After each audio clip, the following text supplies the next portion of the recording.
And welcome to Afterlife Topics and Metaphysics. This is Cyrus. And so when you conceptualize the spirit world or a spiritual experience, maybe not you, but if I'm talking to normies, then it's a couple of different things may pop into mind.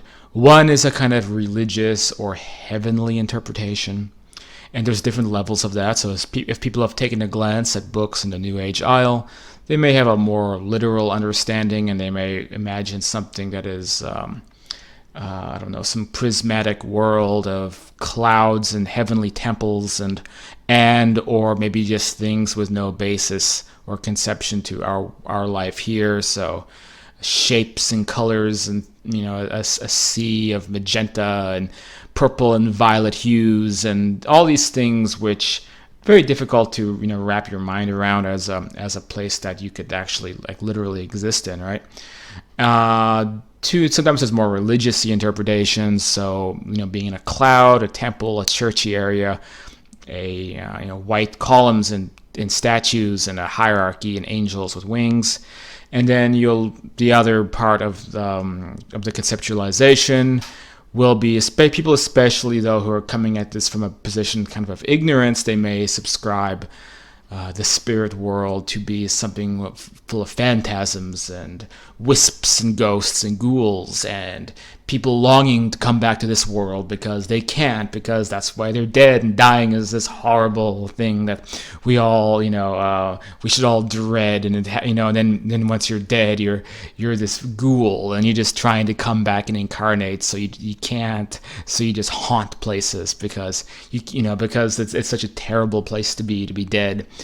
And it's kind of like, I called it Doctor Who interpretation, because as much as I like Doctor Who, you have to, if you watch at least a lot of the new series, by new I mean like circa 2005, it paints the most grim interpretation of any metaphysical concept you can think of, whether that's extraterrestrials always out to kill you, or spirits and ghosts who are always out to kill you. It's one of, it's good. This show is good fun, but it's it doesn't know what it's talking about, right? So these are the kind of normie interpretations of the spirit world or the other side. And then a mix, and may even be like folklore. There's a great Miyazaki film, Spirited Away, about the spirit world, and you have talking pigs and people becoming animals, and half animal, half human things and creatures from mythology. And it's actually a great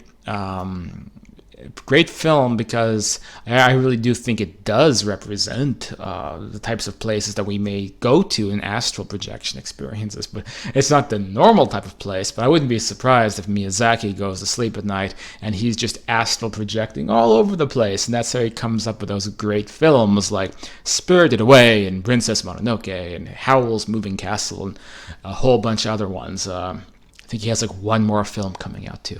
He came out of retirement again, but he's truly somebody getting information from worlds beyond this one, in my opinion. So where does this lead to? What am I talking about in this video? Well, what if most of those conceptions turn out to be inaccurate, at least for most people? What if what we call the spirit world can be a very mundane experience, right? And what if in that mundane nature of the experience, it is actually not mundane at all? So before we go further, this is a kind of a struggling channel. It's a lot of interviews, and it's a lot of me talking and proposing big ideas in metaphysical areas, and we have a big Facebook group. But these kinds of spiritual channels, YouTube doesn't really like to promote them. So the suggested videos ranking is quite low in a channel like this, so any help I can get I appreciate, which would mean liking the video, leaving a comment, sharing the video. All of that goes a long way if you want people talking about these concepts, hopefully in perspectives that have not been addressed before, as well as picking up some of my books that are out there at Barnes & Noble or Amazon or wherever, like Understanding Life After Death, getting out of the New Age movement and approaching these things from a critical mind. So to continue, when we talk about a mundane spiritual experience, this was my discovery going into astral projection, out-of-body experiences. I came to find that when I'm dreaming, and actually I'm going to back up and give people watching some legit advice for having a spiritual experience and connecting with maybe even deceased loved ones. When you go to sleep at night and you have a dream that is this grandiose thing, like last night I dreamed, I had this whole narrative about this guy who was a blacksmith and he used to, forge like weapons and armor very quickly. Everybody was amazed about how quickly he could do it, but the poor guy had like a drug and alcohol habit nobody knew about, but he was the best blacksmith in the land. Like, I had this whole narrative about this guy, right? And if I had gone lucid during that dream, I would have been lucid dreaming, and I would have been able to control the experience and work with other facets of myself and be kind of in this virtual environment and figure out why I was creating the storyline and all this kind of fun stuff. That's why lucid dreaming is fun.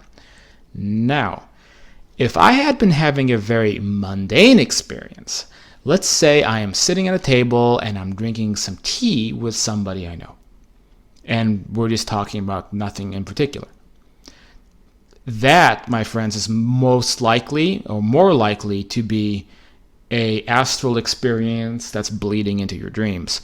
And then if you gain lucid awareness during that experience, you will most likely be astral projecting.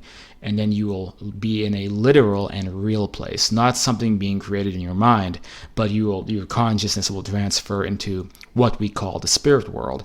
And here's the big point. Hopefully I'm not, going off the rails too much in this video. The big point is you may find that this is what the so-called spirit world is actually like. It's not wispy, it's not phantasmagoric, and it's not heavenly, and it's not celestial and beyond your comprehension. Although I think all of those types of worlds do exist. I think for most of us, and many, many people I talk to and people I do coaching for, I coach people to help them contact their deceased loved ones and have these experiences, have out-of-body experiences. Most people I talk to, the connection that they're having to the spirit world is something very simple and very normal, much like this life. Like they keep having these reoccurring experiences that they're in a house. They think it's dreaming, but it's just like it doesn't seem like a dream to them. They keep going back to the same house again and again and again. And there's nothing that special about it. Or at some kind of job, or they're with a couple of people that they know, but they wake up, they don't remember who they are. Or they're in a garden, or they're in a particular city or something like this. And when you begin opening up those experiences and gaining lucid awareness of those experiences, you'll begin to find that these are happening in what we call the astral spectrum, which is one part or one of the major parts of what we call the quote spirit world. Which once you're there, and now here's the kicker, it's so normal and physical and regular like this world that many people, once they cross over, it's why people who do a lot of astral projection like myself and who like try to talk to people on that side, you will meet people who don't even know that they died. That doesn't mean that they're earthbound and walking around with chains rattling around. It means that they are living on that side, and this life continued as normal so much compared to the life here on Earth. And now there's a lot of things that are different, but it's just that humans have this crazy adaptive ability to accept things as they are. Like, well, that doesn't make any sense. Like, what would happen if tomorrow you woke up and the sky was pink and everyone else knew it was pink, and most people were like, yeah, whatever, the sky is pink. Why is that an issue? Like, you'd be really confused and freaked out for like 2 days. And then you just learn to just accept it like everybody else. But yeah, sky is pink, whatever. So this is a human psychological thing. So it's why there can actually be people living on that side who don't even realize that they're dead, which is very weird, but it happens once you start having experiences. And I think mediums who have like legit connections and are able to talk to people on that side, they hear about the same kind of stuff. Now, people can have these magnificent experiences, and sometimes it happens during NDEs, where they're in very different or higher dimensional types of places. But I do think that this is a less frequent. I think that most people, I did a video like 10 or 12 videos back called the Afterlife for Normies, and that's what I'm referring to. It's that most people end up on the astral area which is like an improved, better dimensional version of this planet, and that even includes having an astral, very much physical body, which has, again, improvements and elements of it which are not actually very, quote, physical at all. I mean, the whole terminology of physical is a misnomer. Nothing is really physical, but you have solidity, and you can interact in a place that, although there's things that are different, you'll see people teleporting, and you'll notice people are really beautiful looking because people have learned to not have to age, or they can regress their ages. And sometimes you might see an extraterrestrial walking down the street, and things that just would not make any sense in this world.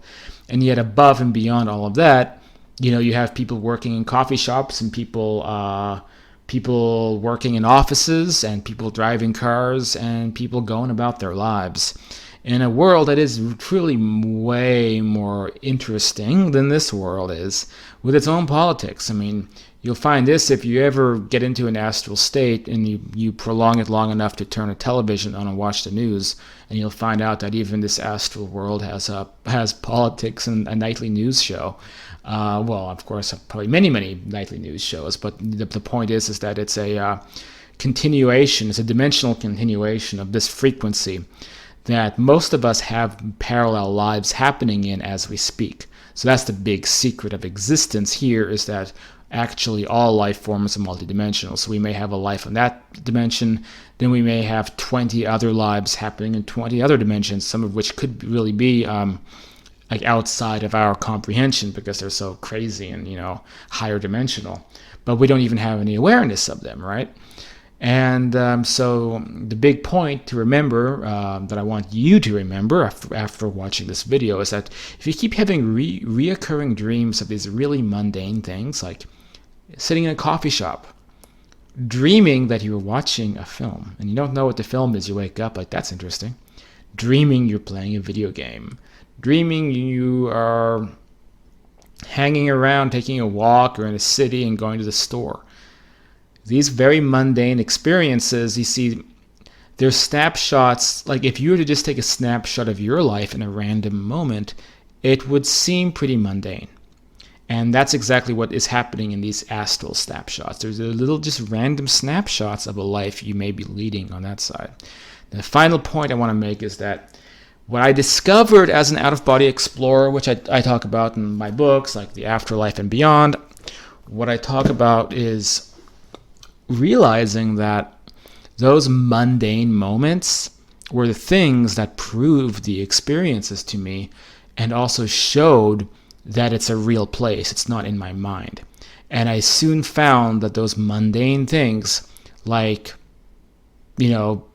having an astral experience where I'm sitting in a chair and I get up and I look around a room, these very mundane experiences turned out to be the most interesting and engaging experiences of them all, because it turned out there were snapshots of a real life in another dimension. And we call this other dimension an afterlife because we can die here, but our consciousness just continues as it has been in one of these other dimensions, right? But really what it is it's another dimension, it's another frequency, right? And just having, a very normal experience, again, just appearing in some place, somewhere, that is by itself extremely interesting. And for people who have a scientific mind, it's actually more interesting and more dynamic than having some big adventure or having some odyssey, because you'll know if it's a big adventure and a big odyssey, it's probably being created by the home entertainment system inside your skull, and it's not necessarily a part of the waking objective reality shared by other souls that most of us who are not misanthropes prefer to go to, because I don't want to just live in my mind forever. I want to be in a real world like the one I'm in now. And you can have adventures in real worlds too, and when you do, it's so much better because you're sharing it and it's, quote, real, as opposed to just having lucid dreams forever and ever and ever, right? So you'll come to find that these so-called mundane experiences are not so mundane at all. Well, thanks for watching. If you want to get involved, if you want to work with me one-on-one, I do coaching, help support this channel and support the work I do. It can be a lot of work doing the videos and keeping the group maintained and the website maintained and working on new books. So I mean, it's more than a part-time job actually. So it's a lot to balance. So to help keep that going, I do coaching, and it's pretty cheap, and I can help teach about out-of-body experiences and contacting your deceased loved ones. So you can get a hold of me, cyrus@cyruskirkpatrick.com. There's some info in the description, or join the Facebook group, grab a book, become a patron at afterlifetopics.com/Patreon.